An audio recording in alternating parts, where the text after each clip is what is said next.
Hi there and welcome to video 5 in the series. We're looking at assessment task 3 in module 1. Now this one is once again a mentoring session with a participant. You can use a actual live participant if you've got somebody there you can actually have this interview with. Don't use a real name, or you can just use past experience and go back from memory to what the sort of answers you'd have. Create a participant in your head and put their responses down here. Go along and describe how you felt the mentoring session went at the end. Do you feel you're able to build good rapport, etc. Give us a couple of examples of both verbal and non-verbal ways you established rapport. That's on page 10 of your learner workbook. Okay, so activity 2 is a reflection process. Now read through this section here. Basically, what we're doing here is we're unpacking a situation that happened with a participant. So these are questions that would be targeted towards a participant, not towards you as the mentor. So what happened, you'd be asking them, and what did you do? Here we might look at I told my supervisor to stick the job.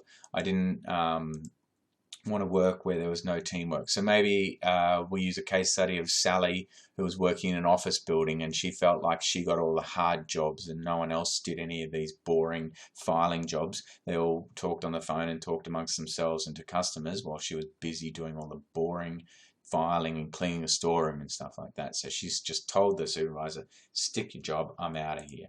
How do you feel about this? On the day, felt great.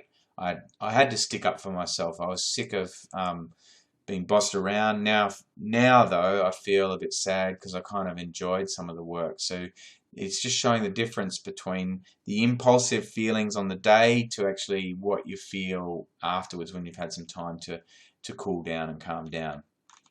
Look at blame and who do they feel like blaming. It's good to get it out of their system there. So the participant they're usually fairly honest in what they feel in their head here as who's to blame.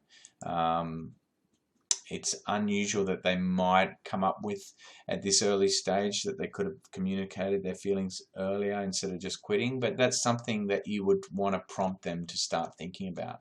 How did it happen? Maybe get them to look at it, pretend that they're watching it on TV. How did this all happen? What if they were watching it instead of actually doing it? What would they have said really happened, and who was to blame for it? Where else does this sort of thing happen? Are they having anger issues at home? Can they recognize that maybe they could learn something from this and so on? Just prompting them to be more self-aware, I guess. And then what am I seeking to do to shift it or prevent reoccurrence? Just getting them to think of stress management ways, communicating better and so on. So we're unpacking the problem and really digging into why and how you could stop it from reoccurring. These are the strategies that you might like to point them towards, whether they get some anger management or counseling or communication skills training.